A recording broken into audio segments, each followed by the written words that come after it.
Un nuevo sistema de control de salud realizará el MinSal en consultorios, colegios y sedes del INJU para conocer en qué condiciones están los jóvenes chilenos. El plan, que busca identificar precozmente factores de riesgo como por ejemplo el sedentarismo, sobrepeso, consumo de alcohol, entre otros, va a incluir una evaluación psicológica de los pacientes. En tanto, la evaluación física considera control de estatura, de peso, presión arterial, de la visión y dental. Queremos conversar acerca de este tema innovador. Nos acompaña el ministro de Salud, Jaime Mañalich, aquí en los estudios de CNN Chile. Bienvenido, ministro. ¿Cómo está usted? Bien, pues partiendo marzo y usted con las tareas de marzo. Así es. Desde el primer día. ¿Qué significa esto? Y yo decía en la presentación innovador. ¿Innovador? ¿Así está bien dicho? Así es.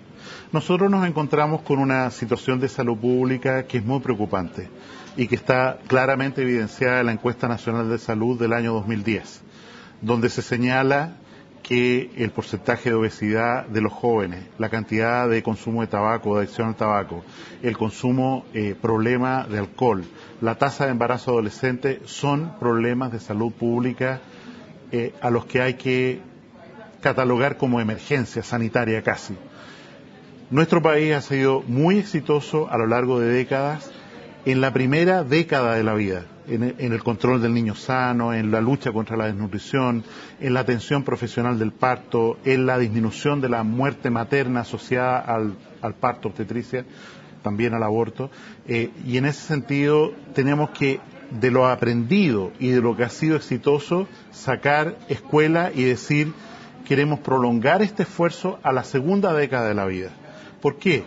Porque durante el periodo en el cual estamos implementando este control del joven sano, de 10 a 19 años, los jóvenes, por decir una expresión un poco vulgar, no están ni ahí con la salud. Se sienten inmortales, se sienten que nada les va a pasar. Es parte de la época de la vida, ¿no? Es parte de la época de la vida. Y en ese sentido ocurren cosas que si uno no las pone en evidencia, terminan en resultados dramáticos en ese mismo periodo de la vida o más tarde. 40% de los jóvenes sale del colegio con sobrepeso o obesidad. Muy difícil salir de ese tema después. De los 250.000 embarazos o partos que hay al año, 50.000 se producen en niñas adolescentes. Perpetúa el circuito de la pobreza, dificultad para terminar la escolaridad, dificultad para inserción en el mundo laboral, empobrecimiento de la familia, etcétera. El consumo de tabaco, el más alto de América, acaba de ser documentado esto en un informe de la Organización Mundial y Panamericana de la Salud. De manera tal que ha llegado el momento de intervenir preventivamente. Y ese es el sentido de este control del joven sano, generar un mecanismo de intervención para, como usted muy bien decía en la introducción, evaluar a los jóvenes y no solo decirle, mira, tú tienes un problema con la forma en que bebes alcohol o estás en grave riesgo de tener un embarazo a una edad que tú no desearías tenerlo. Y en ese sentido no es solamente hacer el diagnóstico, sino hacer acciones concretas que cambien ese riesgo y lo disminuyan. En la práctica, ¿cómo se va a realizar? ¿Es la continuación del control del niño sano hoy día también en la implementación, en cómo se accede a los lugares y cómo se procede a esta atención?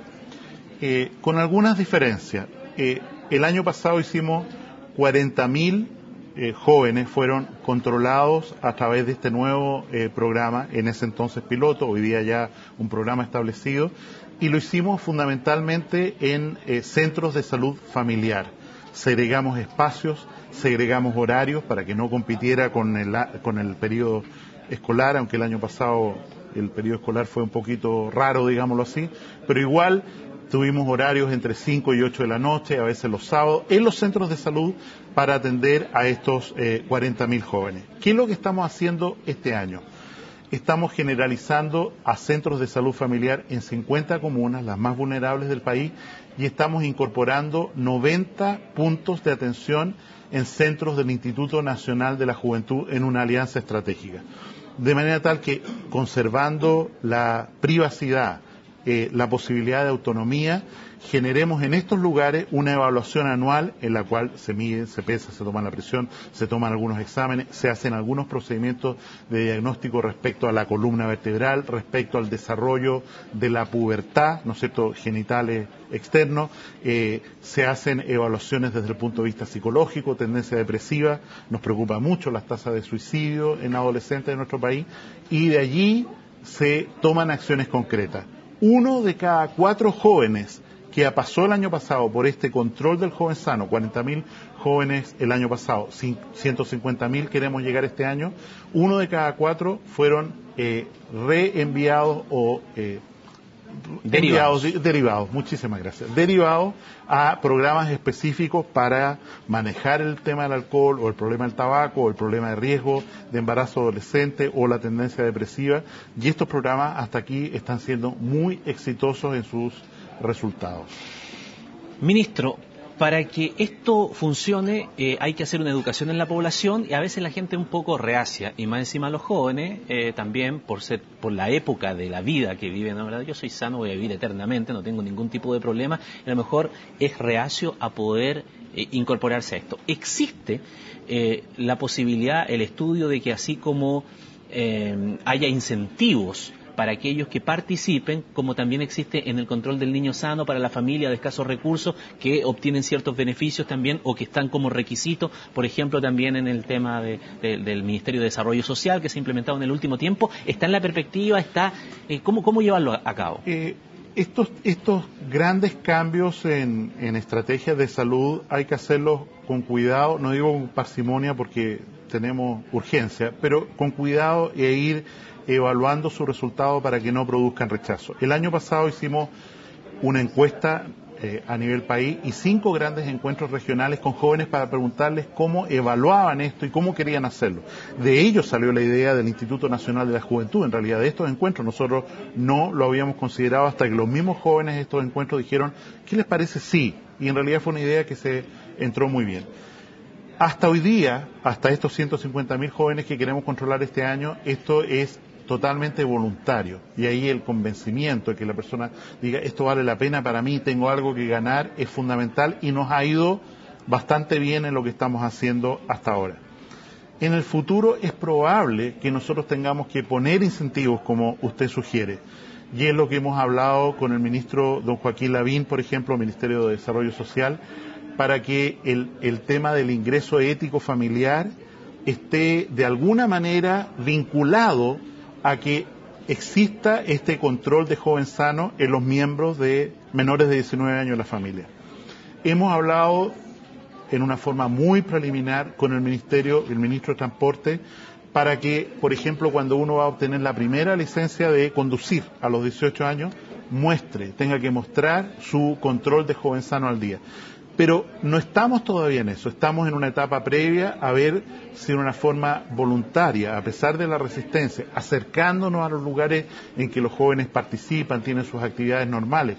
Ojalá mañana, por ejemplo, en la escuela también, podamos efectivamente generar un control de joven sano en un carácter completamente voluntario, porque son ellos, dada la autonomía que hay a esa edad, sobre todo entre los 14 y 18 años, los que tienen que optar por este control y optar también, elegir ellos por tomar las medidas que se les sugieran y no ser una cosa de carácter impositivo que es muy poco probable que funcione como política pública. Recursos para esto, porque requiere monetarios pero también humanos. Cuando vemos muchas veces que las capacidades físicas y humanas de pronto son superadas por la situación de demanda de la población, uno podría bien pensar, si quieren hacer una cobertura de 150.000 jóvenes, ¿con qué profesional y con qué recursos lo van a hacer? Este programa en este año cuesta 2.000 millones de pesos, 4 millones de dólares, como usted dice, en recursos humanos, en estrategias de marketing, en todos estos folletos de información, en soporte informático, y esos recursos están.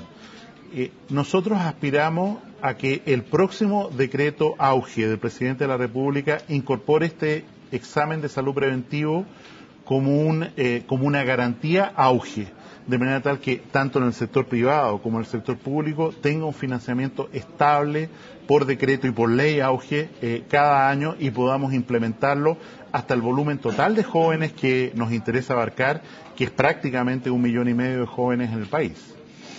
Muy bien, ministro, permítame quitarle un minuto de su tiempo para sacarlo de este tema en algo que usted estuvo trabajando también en Aysén, que es tema de contingencia en el día de hoy, de avanzar en un acercamiento, hoy día con otro ministro de Estado, con el ministro de Energía, que ha sido mandatado por el presidente de la República para visitar la zona. Todos sabemos, hemos estado informando de lo que ha sucedido en el día de hoy, con esta cosa que se ha entrabado un poco. Usted fue uno de los primeros en llegar allá.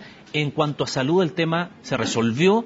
Entonces, muy brevemente quisiera pedirle su opinión respecto de cómo ve usted que viene este conflicto, cuáles las lecciones que saca usted y que usted fue una gestión exitosa que pudo plantear unas soluciones a las demandas, y hoy día todos dicen, si se resolvieran los temas distintos que afectan a distintos sectores, se pueden resolver con el Ministerio de Salud, ¿por qué no se pueden resolver con los otros ministerios? Yo creo que se pueden resolver. Tengo que decir de corazón que estoy muy Aysén preocupado, dado lo que está ocurriendo en esta región. El riesgo desde la perspectiva de salud que la población está corriendo es enorme. No nos queda alimento para pacientes hospitalizados, no nos quedan insumos para pacientes que requieren tratamiento. Hemos tenido que demorar cirugías electivas que estaban ya programadas. Tenemos dificultades para movilizar ambulancias, hay centros de salud rural, esta es una zona muy extensa donde las postas rurales juegan un rol muy importante, no tienen el abastecimiento necesario, de manera tal que verdaderamente estamos casi en una emergencia sanitaria en Aysén, y en ese sentido me preocupa enormemente lo que puede pasar en las próximas horas y en los próximos días. Yo estoy seguro que el ministro Álvarez lleva propuestas muy importantes desde la perspectiva del Ejecutivo, pero también, y como lo hablamos esa misma noche cuando nos reunimos por largas horas con la mesa de diálogo, es necesario que termine la violencia. Yo no hago juicio de un lado o de otro lado. Es necesario que se haga la paz en Aysén para poder conversar y avanzar. De lo contrario, efectivamente, estamos en un punto en el cual personas concretas de carne y hueso, como ya ha ocurrido, van a seguir arriesgando su vida y vamos a tener graves problemas de salud si esto no se resuelve a la brevedad posible. Ministro Jaime Mañalich, muchas gracias por su tiempo con nosotros. Muchas aquí gracias partiendo marzo. Ánimo, don Ramón, usted puede. Muchísimas gracias. Muy bien, nosotros vamos a la pausa que corresponde en este instante y regresamos con más noticias.